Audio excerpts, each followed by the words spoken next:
la exposición del capítulo 15, hermanos, y vamos a hablar específicamente de los versículos 7 y 12 del capítulo 15. Pues, hermanos, al igual que el capítulo 14, en esta sección el apóstol Pablo hace una exhortación. Inicia, hermanos, con una exhortación. Pero en esta ocasión, hermanos, es una exhortación un poco distinta a la que hizo en el 14. En esta ocasión, en el 14, hermanos, decía, recibid al débil. En este momento ya está diciendo, recibidos los unos a los otros. Mis hermanos, los que son de Cristo, o los que somos en Cristo por la fe, debemos recibir a todos los cristianos en amor fraterno. Aunque al momento de recibirlos, mis hermanos, esto sea un objeto de peligro para nuestras vidas, debemos de recibirlos.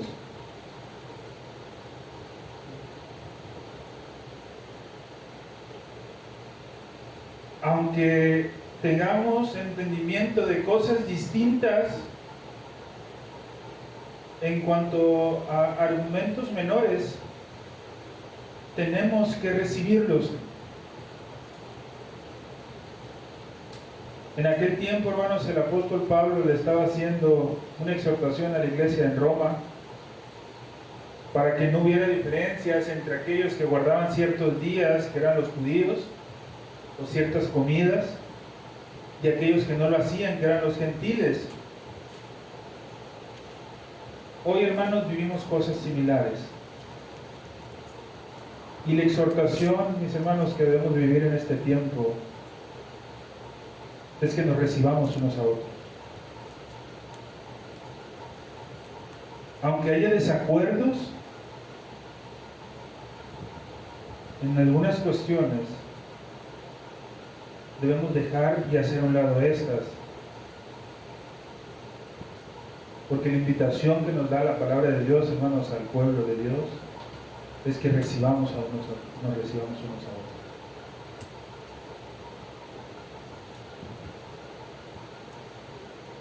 La razón, hermanos, por la que este mandato es dado a los cristianos, y la razón por la que los cristianos debemos recibirnos a unos a otros, es por el amor que Cristo ha manifestado hacia nosotros. Como lo dice el mismo versículo que acabamos de leer, la misma cita, como también Cristo nos recibió para gloria de Dios. El apóstol Pablo está diciendo, recibid los unos a los otros, como también Cristo nos recibió. Entonces, mis hermanos, no es únicamente el saber y el entender que tenemos que recibir, porque a veces recibimos por obligación. A veces tenemos comunión con algún hermano, y no estoy hablando, mis hermanos, simplemente de hermanos aquí mismos en la iglesia, pero a veces tenemos comunión nada más porque pues estamos en la misma iglesia. Pero el apóstol Pablo lo que está diciendo, mis hermanos, es que nos recibamos unos a otros, aún dentro de la misma iglesia local, así como fuera, pero no como un mandato, sino como Cristo nos recibió a nosotros. Cristo en ningún momento, hermanos, nos recibió de forma obligada. Él, con una disposición, hermanos, total y entera, fue por la que nos recibió. En ese mismo sentido, mis hermanos, el apóstol Pablo nos está haciendo una exhortación en este pasaje para que nosotros podamos recibir a los demás hermanos como Cristo nos recibió, para la gloria de Dios. ¿Podemos encontrar, hermanos, algún argumento más convincente que este para evitar la discordia, hermanos, entre nosotros? ¿Podríamos encontrar algún argumento más válido que el hacerlo porque Cristo, o como Cristo lo hizo, para la gloria de Dios? ¿Ha sido Cristo, mis hermanos, acaso tan bondadoso con nosotros? ¿Y nosotros vamos a ser tan crueles con los que Él ha recibido? Esta es la exhortación que el apóstol Pablo está dando, hermanos, a la iglesia en Roma. Cristo ha sido bondadoso contigo. No seas cruel con tu hermano. Recíbele como Cristo te ha recibido a ti.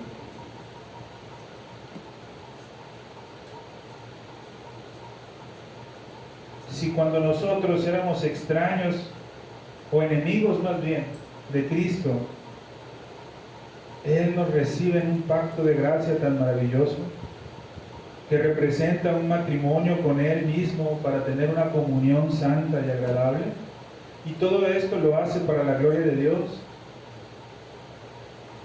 ¿Qué argumento más grande nosotros podríamos encontrar, mis hermanos, para que cualquier cuestión de división dentro de nosotros pueda ser lo suficientemente grande como para no recibir los unos a los otros? No hay nada, mis hermanos. Cristo nos recibió, mis hermanos, para la gloria de Dios. Y esto es parte de lo que el apóstol Pablo está enseñando. La finalidad, hermanos, de esto, el que Cristo nos haya recibido, es para que nosotros podamos glorificar a Dios aún estando en este mundo. Y que nosotros podamos ser glorificados en el mundo venidero.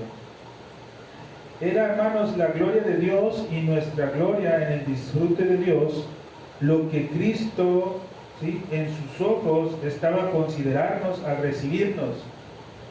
Ese era el objetivo de Cristo, hermanos, que nosotros pudiéramos disfrutar en ese sentido la gloria de Dios y ser glorificados juntamente con Él en el tiempo venidero.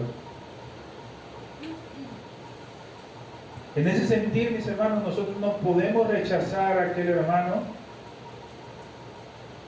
que realmente es un hermano, porque la invitación es que lo recibamos como Cristo nos ha recibido.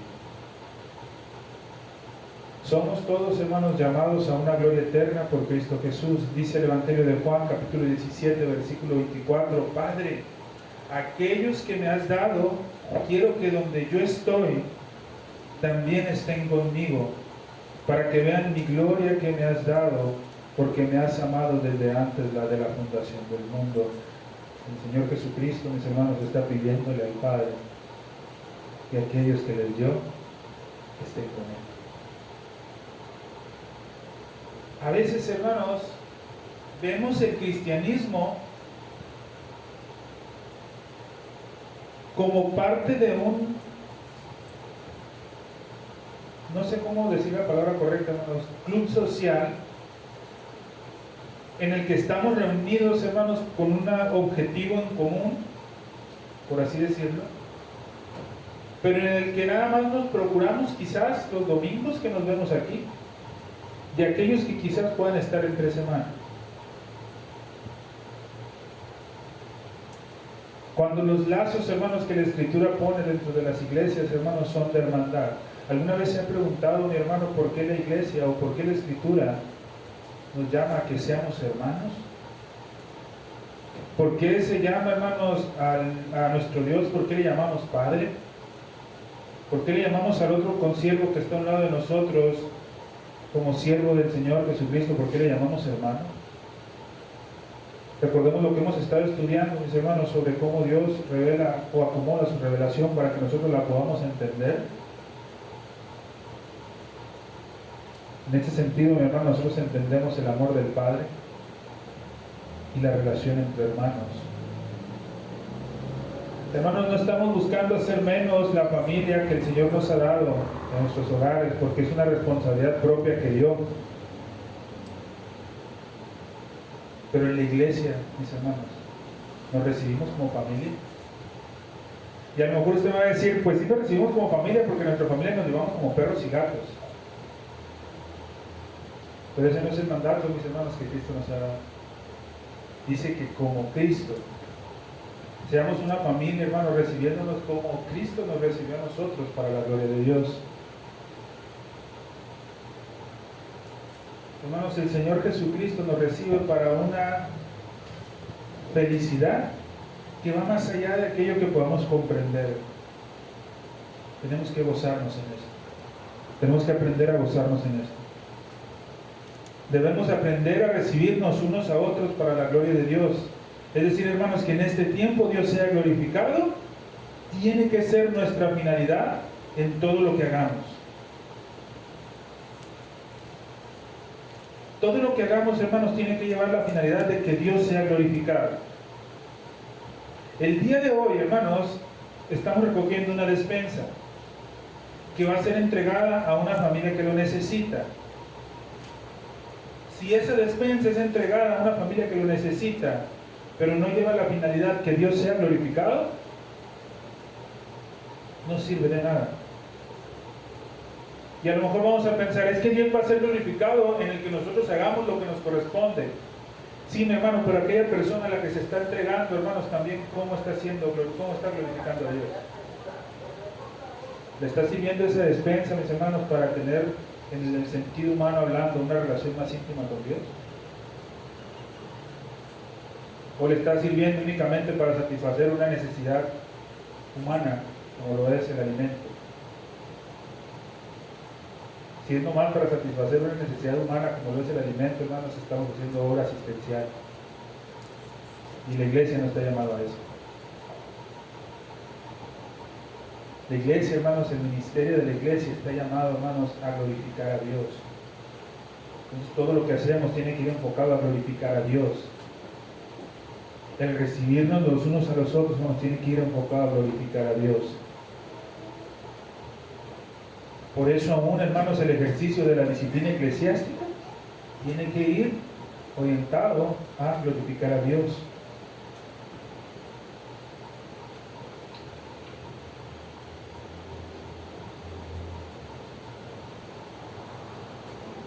El que hagamos todo, hermanos, para glorificar a Dios, debe de conducirnos al amor mutuo. Dice el versículo 6, hermanos, para que unánimes a una voz glorifiquen al Dios y Padre nuestro de nuestro Señor Jesucristo. Unánimes a una voz, en un solo amor, en un solo sentir. Juntos glorifiquemos al Señor. Separados, no.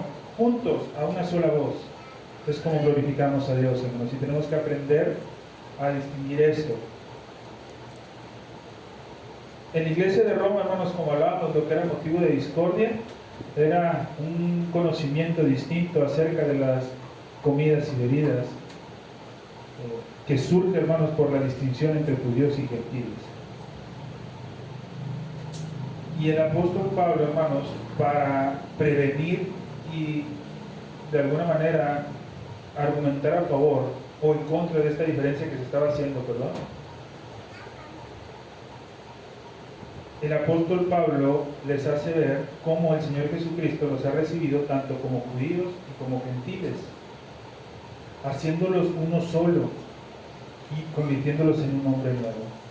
Estas diferencias que estaban teniendo entre estos dos grupos, hermanos, de judíos y gentiles, el apóstol Pablo les muestra con las escrituras cómo estaban siendo hechos uno nuevo, un hombre nuevo en Cristo. Efesios capítulo 2, versículos 14 al 16 dice: porque Él es nuestra paz, que de ambos pueblos hizo uno, derribando la pared intermedia de separación, aboliendo en su carne las enemistades, la ley de los mandamientos expresados en ordenanzas, para crear en sí mismo de los dos un solo y nuevo hombre, haciendo la paz mediante la cruz, y mediante la cruz reconciliar con Dios a ambos en un solo cuerpo, matando en ellos las enemistades. La finalidad de esto que está escribiendo el apóstol Pablo, mis hermanos, es hacerle ver a la iglesia de Roma, que estaba dividida entre judíos y gentiles, que rompieran esas diferencias que había entre ellos y que se unieran en Cristo, porque el nuevo hombre hermanos, está enfocado a eso, a la paz.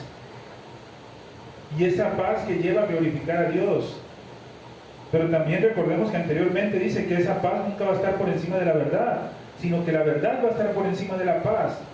el vínculo perfecto de esa paz va a ser a través de la verdad, y esa verdad es Cristo. Pero les invito a que se tengan cuidado en esas diferencias. Hermanos, los que están de acuerdo en Cristo, bien pueden darse el lujo de estar de acuerdo entre sí. Aquellos que no están de acuerdo en Cristo, nunca se van a poner de acuerdo entre sí. Hermanos, esperemos que esta iglesia siempre esté de acuerdo en Cristo, porque de esa manera nos vamos a poner de acuerdo entre nosotros mismos también, porque todos vamos a tener la misma intención, que va a ser glorificar a Dios, o que es glorificar a Dios. El versículo 8, hermanos, que leímos dice: pues os digo que Cristo Jesús vino a ser siervo de la circuncisión para mostrar la verdad de Dios, para confirmar las promesas hechas a los padres. Vino, hermanos, a ser siervo de la circuncisión. ¿Y por qué vino a ser siervo de la circuncisión? Para mostrar la verdad de Dios. Y mostrando la verdad de Dios, confirmar las promesas hechas a los padres. Esta parte, hermanos, iba dirigida al pueblo judío. Que los judíos estuvieran conscientes, hermanos, de la que había venido Cristo. Pero al mismo tiempo, hermanos, que los mismos gentiles estuvieran conscientes de la posición que en ese tiempo tenían los judíos. Primero nos dice y nos enseña, hermanos, que Cristo recibió a los judíos. El apóstol Pablo está invitando, hermanos, en este pasaje que nadie piense mal o con desdén de aquellos que originalmente eran judíos y que aún por debilidad, hermanos, o por un no entendimiento de lo que era la libertad cristiana, como lo habíamos entendido, lo habíamos estudiado anteriormente, todavía retenían ciertas cuestiones sobre ciertos aspectos del judaísmo. El apóstol Pablo le está diciendo: mira, no los vean con desdén, no los vean con rechazo por esa debilidad a ese pueblo que fue elegido por Dios y que estaba bañado de muchas tradiciones judías. Y la razón, hermanos, por la que el apóstol Pablo invitaba a que no vieran de esa manera a los judíos, ¿sí?, la da en este versículo 8. Y dice: miren, no los vean con desdén, no los vean con desprecio, no piensen mal de ellos,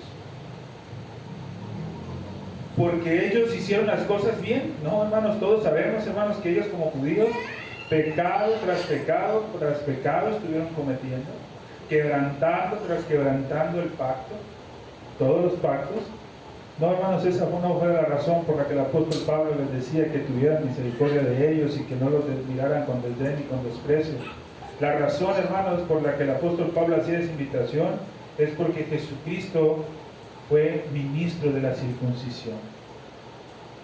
Hermanos, que nuestro Señor Jesucristo fuera un ministro o un diácono o un siervo, habla, hermanos, de una grande y muy ejemplar condescendencia y pone en honor el ministerio que él estaba llevando a cabo.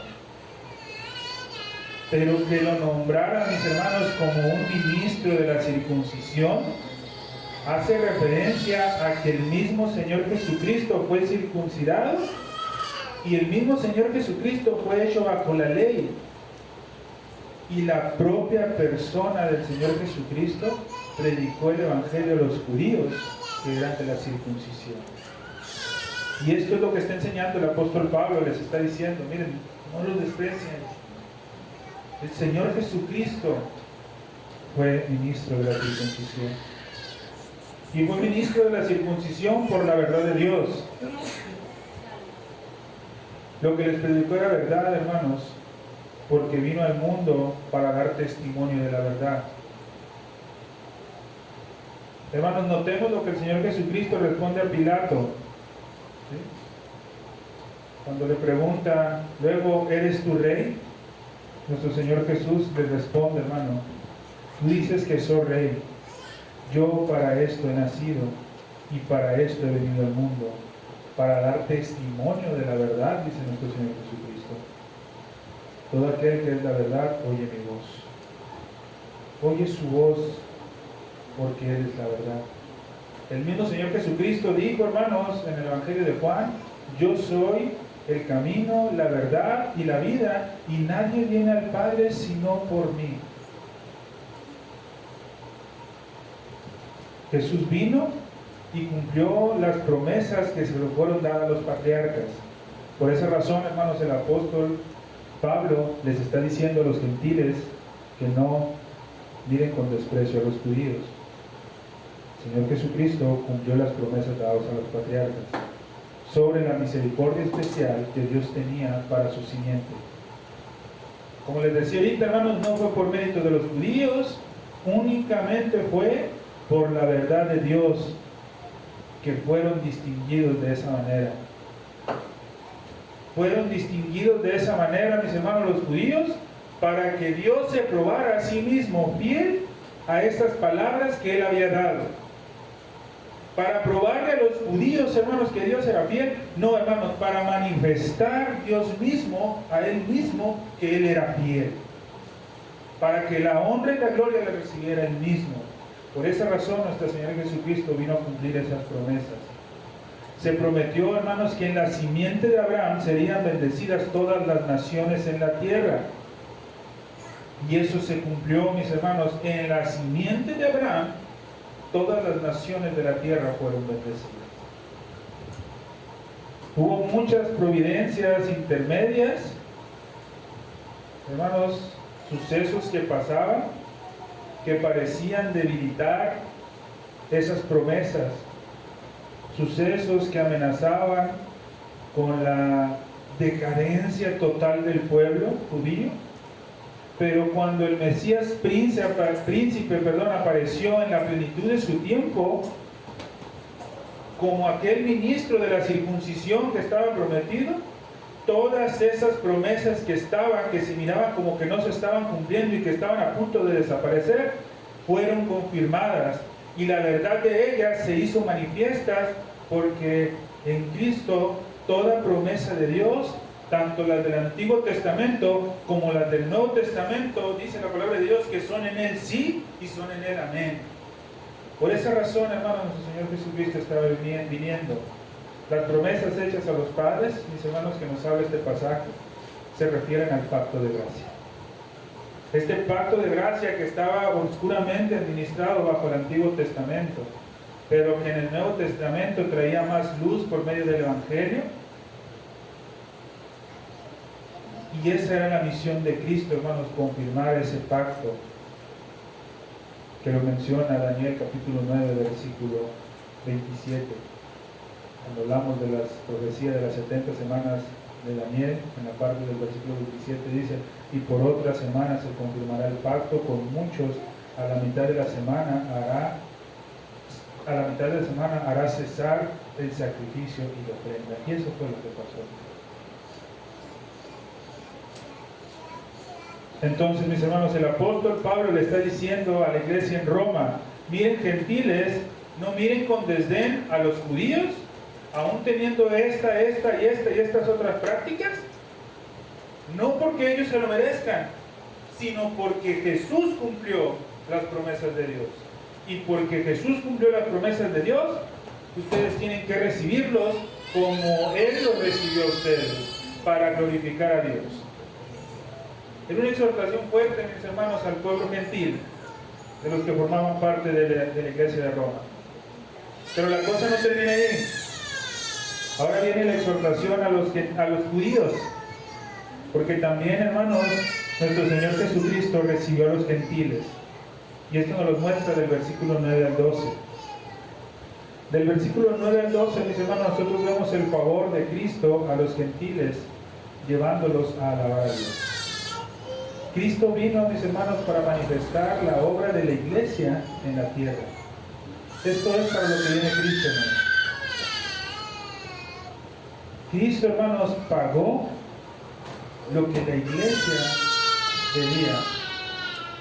Cristo hizo posible que los gentiles pudieran convertirse para ser junto con los judíos un solo cuerpo. Esto fue posible únicamente por Cristo. Por esa razón, mis hermanos, se le exhortaba a los judíos que no pensaran mal de los gentiles. Por esa misma razón, hermanos, nosotros tenemos que tener mucho cuidado cuando pensamos mal de algún cristiano por haber sido gentil, ya que Cristo mismo lo invita como gentil y le da la bienvenida. Ahora, vemos aquí, hermanos, cómo expresa la conversión de los gentiles. En el versículo 9 dice, hermanos, que la conversión de los gentiles será para que estos, es decir, los gentiles, glorifiquen a Dios por su misericordia. Para glorificar a Dios por su misericordia, hermanos, los gentiles tendrían motivo de alabanza. ¿Cuál era ese motivo de alabanza? La misericordia de Dios. Considerando, mis hermanos, la condición tan miserable y deplorable en la que se encontraba el mundo gentil, Dios tuvo misericordia para ellos. La mayor misericordia de Dios, mis hermanos, para cualquier pueblo es recibirlo en ese pacto de gracia. Y eso se va a ver reflejado en lo siguiente. Aquel que el Señor recibe en ese pacto de gracia, o aquel pueblo que el Señor recibe en ese pacto de gracia, primero, mi hermano, va a tener un corazón para alabar a Dios. Glorificar a Dios por su misericordia es una de las razones principales. Bueno, los pecadores no convertidos no hacen absolutamente nada para glorificar a Dios. Pero la gracia que convierte obra en el alma de una manera de poner a disposición para hablar y hacer todo para la gloria de Dios. Dios, hermanos, tenía la intención de ser glorificado entre los gentiles. Aquellos que habían estado, ¿sí?, durante mucho tiempo apartados o convirtiendo en el sentir humano la gloria de Dios en vergüenza. Pero Dios, hermanos, tenía previsto que los gentiles iban a ser convertidos, iban a tener un corazón para alabar a Dios. Y esto se ve en el cumplimiento de las Escrituras. El favor de Dios, hermanos, para los gentiles no solamente era misericordia de parte de Dios, sino que era verdad. Era un cumplimiento de promesas. Aunque no se le dieron promesas directamente a los gentiles, hermanos, como se le dio al pueblo judío, vemos, hermanos, muchas promesas concernientes a ellos que se relacionan con el llamado y su adopción dentro de la iglesia. Algunas de ellas él las menciona porque era algo que los judíos no creían. Es decir, hermanos, en ese tiempo los judíos estaban afirmando que ellos eran los únicos y no creían que alguien más fuera del pueblo pudiera ser bendecido con esa conversión o con esas promesas, o pudiera gozar de esas promesas. Entonces, lo que el apóstol Pablo hace es poner los argumentos de las Escrituras, que las Escrituras mismas daban, para que ellos se dieran cuenta que sí estaban incluidos. Y el apóstol Pablo, hermanos, lo hace haciendo referencia al Antiguo Testamento. Y de esa manera buscar reconciliar las dos partes que estaban en desacuerdo. Primero, hermanos, en el Antiguo Testamento se predijo que a los gentiles se les predicaría el Evangelio. Dice el versículo 9, yo te confesaré entre los gentiles, es decir, tu nombre será conocido y glorificado en el mundo gentil. Allí se celebrará la gracia y el amor del Evangelio. Y otra vez dice, alegraos gentiles con su pueblo, en el versículo 10.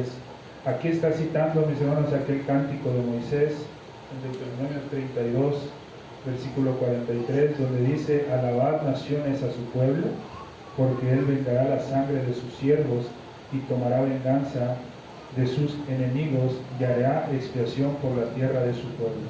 Alabad naciones, dice.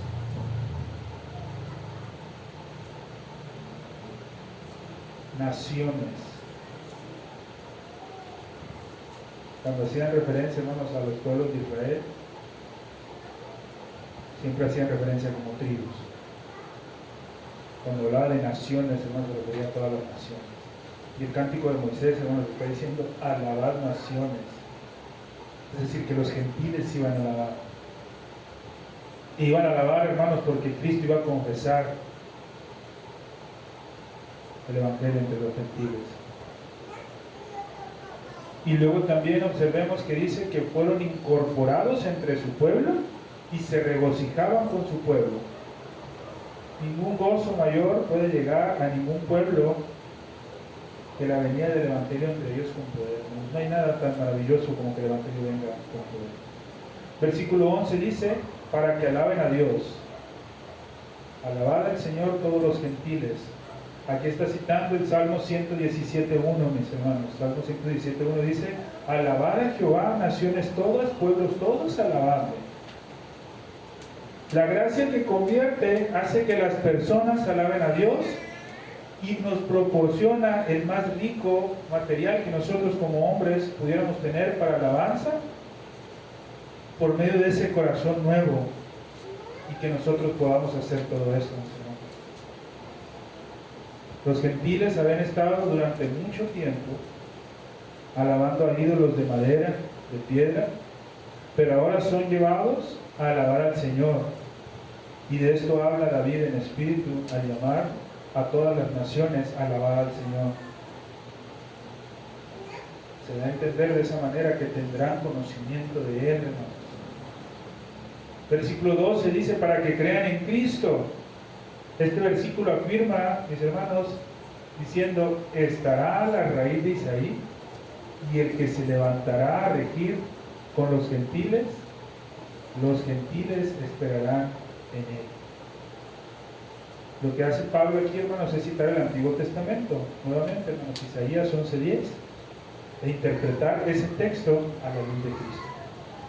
Isaías 11:10 dice, acontecerá en aquel tiempo que la raíz de Isaí, la cual estará puesta por perdón de los pueblos, será buscada por las gentes y su habitación será gloriosa. Entonces Pablo, hermanos, está interpretando este texto a la luz de Cristo y se lo está presentando a los judíos.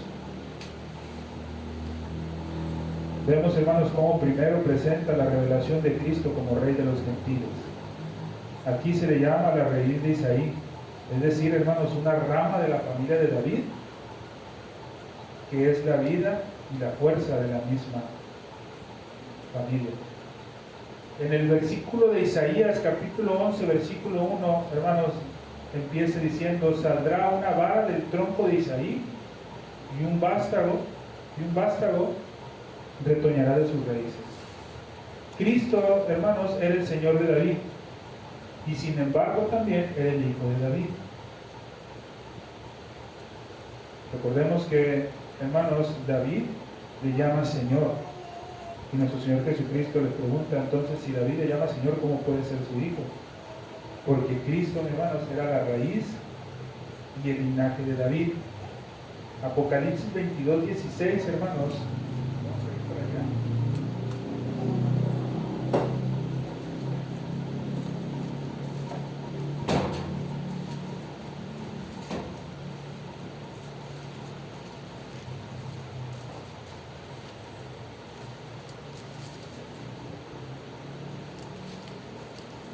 Dicen, mis hermanos, Apocalipsis 22, versículo 16, yo, Jesús, he enviado a mi ángel para dar testimonio de estas cosas en la iglesia. Yo soy la raíz y el linaje de David, la estrella resplandeciente de la mañana. El mismo Señor Jesús está afirmando que es la raíz. ¿Sí? Y se levantaría de entre los gentiles. Ahí, hermanos, nosotros podemos ver cómo está dando esa interpretación a la luz del Nuevo Testamento de Isaías, poniendo a Cristo como el estandarte del pueblo. Cuando Cristo resucitó entre los muertos, hermanos, es decir, cuando ascendió a lo alto, fue a reinar también sobre los gentiles. En segundo lugar, hermanos, nosotros podemos ver la confianza de los gentiles es solo en Cristo. Dice el apóstol Pablo también en el versículo 12, los gentiles esperan en Él.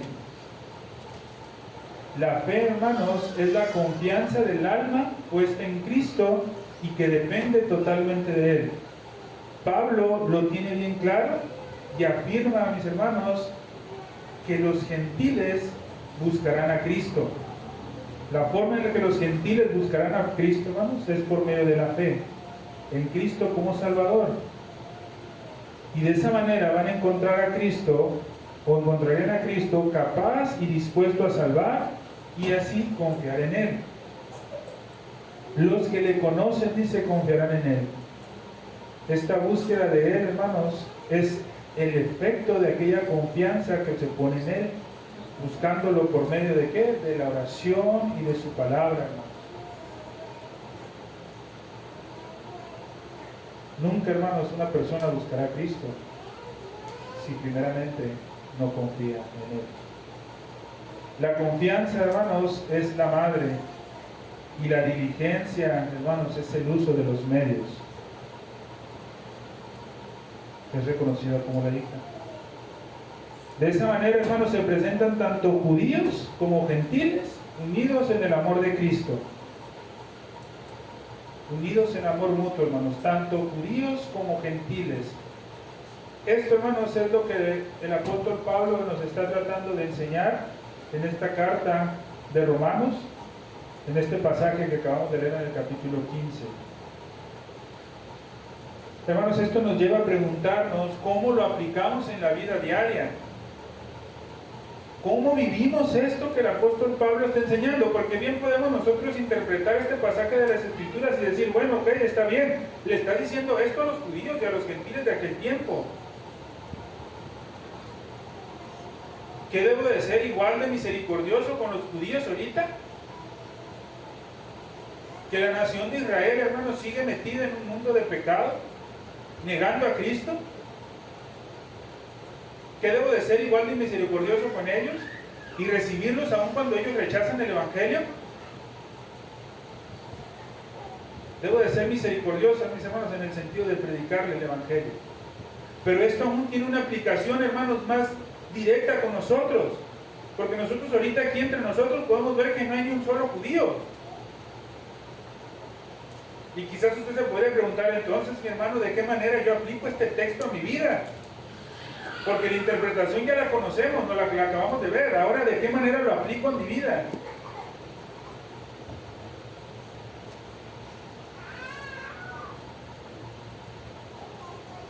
Amor mutuo, mis hermanos. Unión como iglesia. Somos un solo cuerpo. Busquémonos entre nosotros. Seamos diferentes al mundo, mis hermanos. Preocupémonos, hermanos, porque el hermano esté bien. Aun cuando el hermano en ocasiones quizás no nos trata de la forma en la que nosotros quisiéramos que nos trate. Pero mi hermano, a Cristo, inclusive sus mismos apóstoles lo trataron de una forma que quizás a ninguno de nosotros nos hubiera gustado que nos tratara. Hermanos, los mismos apóstoles de Cristo, hermanos, los mismos discípulos de Cristo que vivían junto con Él, dudaron de nuestro Señor Jesucristo. Hermanos, los mismos discípulos lo rechazaron. Mi hermano, entonces no puede ser razón suficiente, mi hermano, el tener una diferencia con tu hermano porque te rechaza o porque quizás no te saluda cuando te ve en la calle, para que tú no manifiestes amor mutuo. El Señor Jesucristo, mis hermanos, en esta palabra que el apóstol Pablo nos está dando, inspirado por Dios, nos está diciendo, miren, ustedes recíbanse en amor mutuo como yo mismo lo recibí a ustedes. Manifiesten ese amor.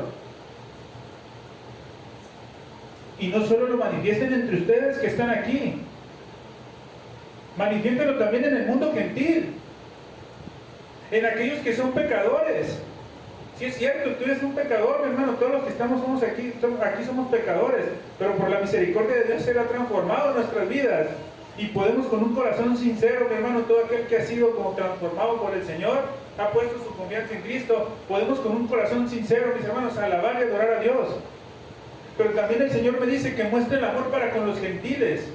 ¿Por qué? Porque la promesa de nuestro Señor Jesucristo fue que el Evangelio se predicaría hasta el fin del mundo. Mis hermanos, ¿qué estamos haciendo nosotros para estar predicando el Evangelio hasta el fin del mundo? A veces pensamos con que basta con que la iglesia sea edificada aquí dentro de las cuatro paredes. Pero ¿cuántas veces salimos a predicar el Evangelio? ¿Cuántas veces decimos yo amo a mi familia, pero nunca la he enfrentado contra la verdad del Evangelio? ¿Cuántas veces decimos yo amo a mis amigos, pero cuando estoy con mis amigos no hablo de Cristo?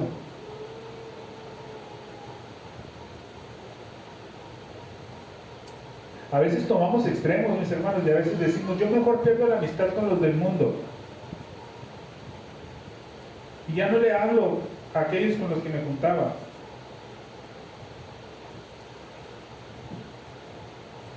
Eso puede caer en un extremo, mi hermano.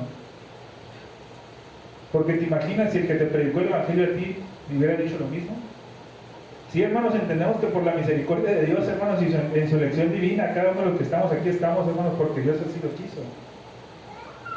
Pero también hay una responsabilidad que nos toca a nosotros, hermanos, manifestar ese amor para con el mundo.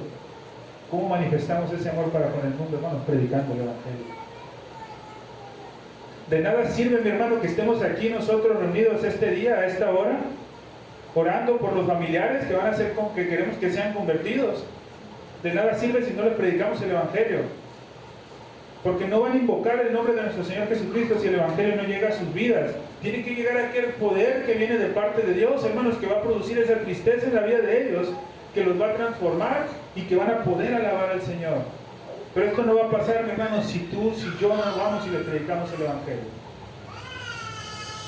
Es un mandato, mi hermano, y es una forma que el Señor Jesucristo te está mandando a que muestres ese amor mutuo. Ahora, mi hermano, tú sales y predicas a los gentiles y quizás viene alguien que escuchó el mensaje del Evangelio y cuando llega lo primero que empiezas a hacer es a juzgar a la persona. Aquella persona que quizás viene, hermanos, con un corazón entristecido, buscando algo, hermanos, que el Señor le hizo que se sintiera mal. Y lo primero que hacemos cuando llega esta persona, hermanos, es empezar a juzgarle.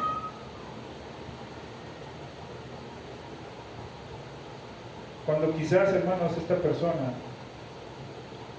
ya se reconoció como pecador y lo que necesita es que se le presente a Cristo. Y a nadie se le ha ocurrido presentarle a Cristo. Pero mejor seguimos machucando, seguimos aplastando, seguimos haciendo sentir mal, en lugar de presentarle a Cristo. Y nos olvidamos, mis hermanos, que la vida en el cristianismo es un constante arrepentimiento. No es una perfección, hermanos, al momento que Dios te cambie o que Dios transforma tu vida. Es una vida en constante arrepentimiento. Esta persona se acercó, conoce de su pecado porque se le predicó el Evangelio.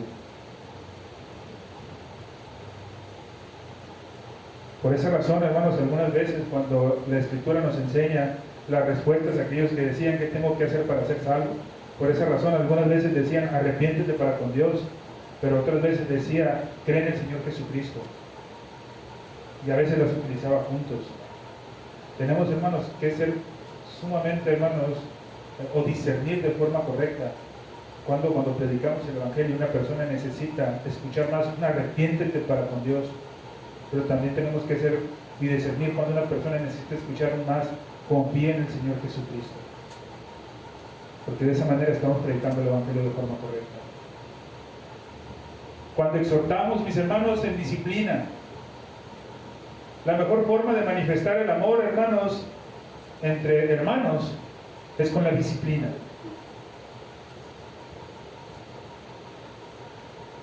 Cuando tú sientas, hermanos, que la iglesia o alguien, hermanos, está ejerciendo un proceso de disciplina contra ti, quítate esa palabra de que ese proceso de disciplina es en contra de ti. Mejor piensa que ese proceso de disciplina es a favor de ti. Porque muchas veces cuando decimos están disciplinándome en contra mía, lo sentimos como algo malo hacia nosotros. Pero cuando hablamos de un favor hacia nosotros, hermano, la disciplina eclesiástica es un favor hacia nosotros. Cuando mi hermano viene y me hace ver el pecado en el que estoy, me está haciendo un favor, hermano, me está mostrando amor.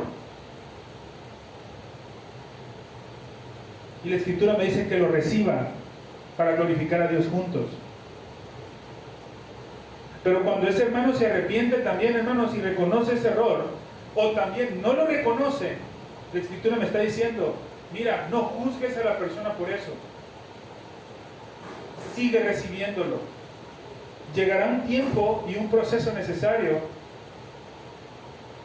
en el que pasarán a segundos y terceros términos. Pero por lo pronto recibe y glorifica a Dios en amor mutuo. Esa es la forma como iglesia, mis hermanos, tenemos que trabajar. Esa es la forma en la que nosotros como iglesia, entre nosotros, tenemos que vernos. Más allá, hermanos, de cualquier cosa que hagamos, más allá de celebrar los cumpleaños, hermanos, que creo que es bueno tener un momento de convivencia, hermanos, platicar, saber cómo está la familia, etcétera. Más allá de todo eso, mis hermanos, el mandato es glorificar a Dios en amor mutuo y unidos. Me gustaría, hermano, que cada uno de nosotros eso haga eco en todo momento. ¿Qué estamos haciendo, mis hermanos? No estamos haciendo la unión, porque la unión ya fue hecha. Pero ¿qué estamos haciendo, mis hermanos, para glorificar a Dios juntos? ¿Estoy haciendo lo suficiente dentro de la iglesia? ¿O quizás soy solamente un asistente? Y hay muchas cosas que puedo hacer para glorificar a Dios en unidad y no las estoy haciendo. ¿Estoy poniendo mis dones al servicio o no los estoy poniendo?